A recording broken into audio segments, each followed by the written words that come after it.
तदात्मानं सृजाम्यहं परित्राणां साधूनां विनाशाय च दुष्कृतां संभवामि युगे युगे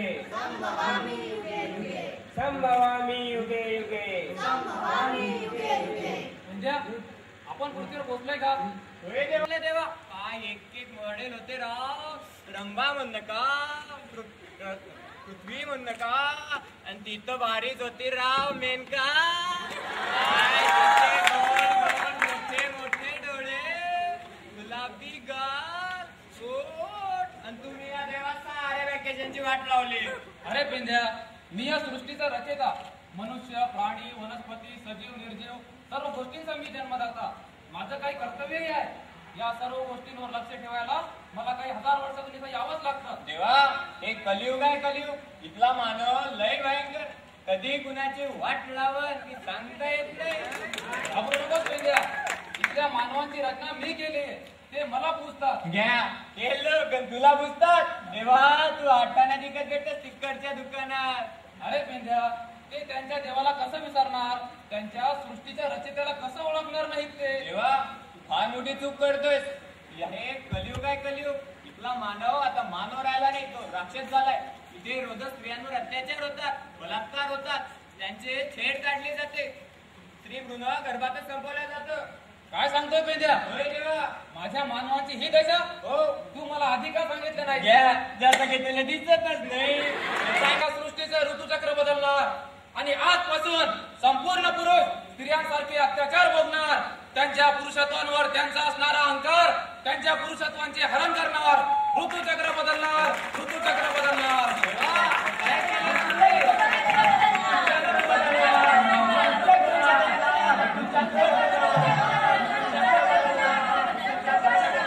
नचित आणि नाट्यदेवतेला विनम्र अभिवादन. श्री गुरुदेव आयुर्वेद महाविद्यालय तृतीय वर्ष आपल्या समोर सहर्ष आणि सविनय सादर करीत आहोत एक लघुहास्य प्रहसन.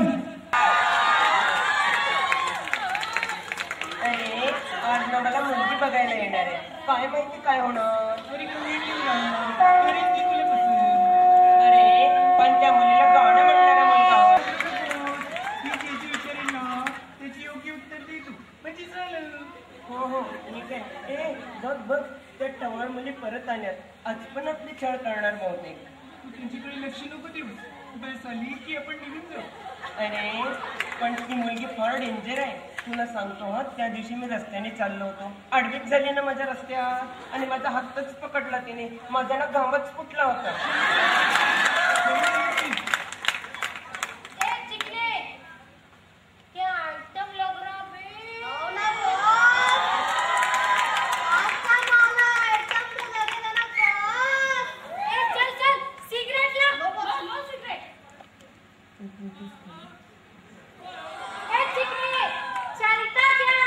हे बघा तुम्ही आम्हाला त्रास का देताय? तुमच्या घरात बाबभाऊ नाहीत का?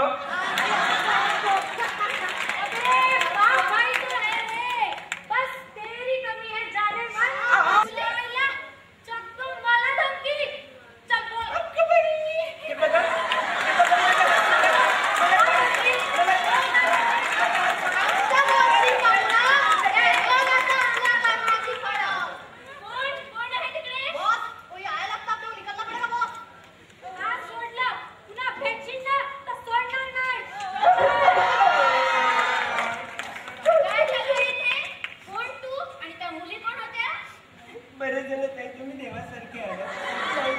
नाहीतर त्या मुलांनी माझ्यासोबत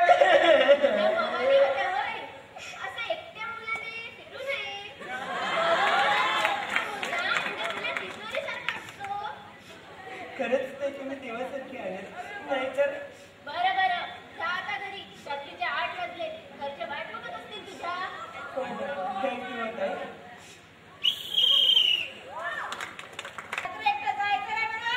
अगं ताई पण मी एकटा नव्हतो ग. माझा मित्र होता ना माझ्यासोबत. खोटं बोलतो. मी तुझ्या मित्राच्या घरी फोन करून आधीच कन्फर्म केलंय. तो अर्धा तास आधीच घरी पोहोचलाय. स्वयंपाक असला बरोबर बोलली तू. उद्यापासून तुझं शिक्षण बंद. त्याचं वयच किती आहे ग? त्याला आणखी शिकू दे.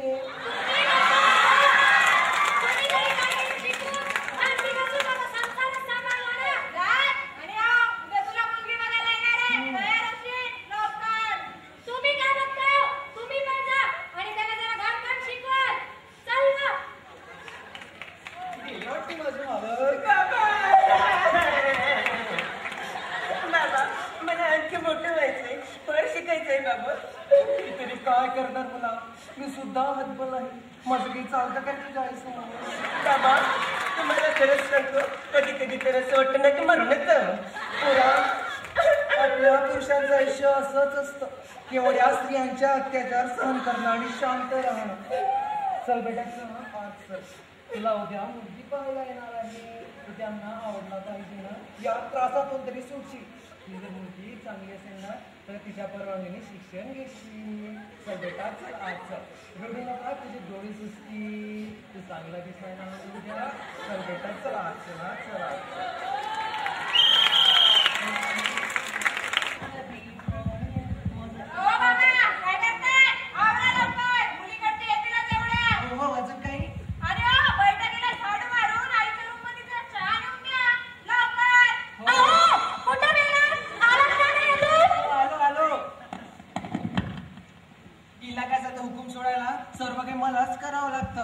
धुणं भांडी स्वयंपाक साफसफाई मी कसा करतो माझं मलाच माहित हो आलोच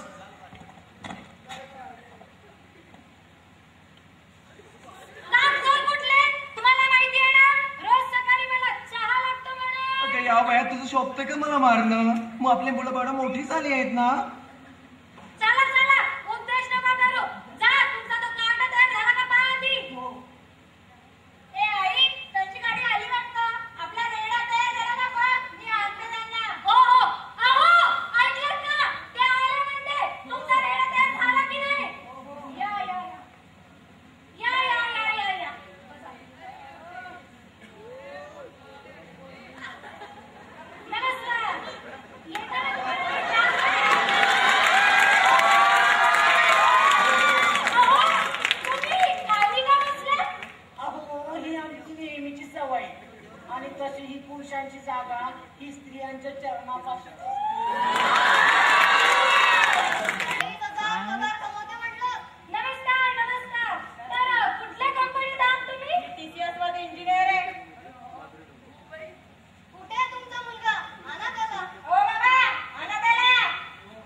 शांत हवा की चलने की और उसकी पायल तो ऐसे बजती है कि जैसे छम छम छम छम छम छम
करणार? बघा तुमचं तुम्हीच. अहो, पण मी काय म्हणते, आमची एवढी अडचण नाही. पण असं होऊ शकते की लग्नाआधी मी तुम्हाला 3 लाख रुपये आणि पूर्ण सोनं देईन आणि बाकी लग्नानंतर. ठीक आहे, चालेल चालेल. पण राहिलेले 2 महिन्यात आलं पाहिजे बरं का? हो, बिलकुल.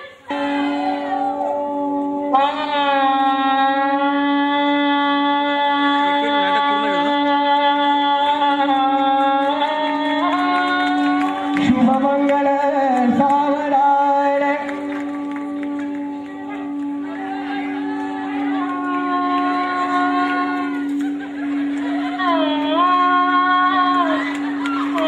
शुभमंगल सावधान.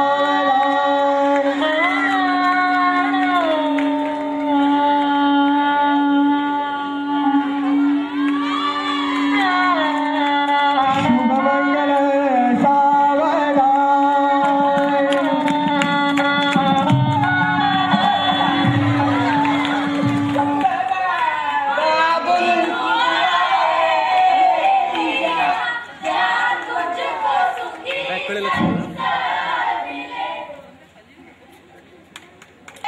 पाणी आण जरा.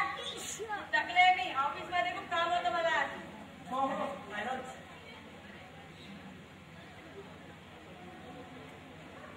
लग्नानंतर 1 वर्षानंतरचा फीस. ये, चल.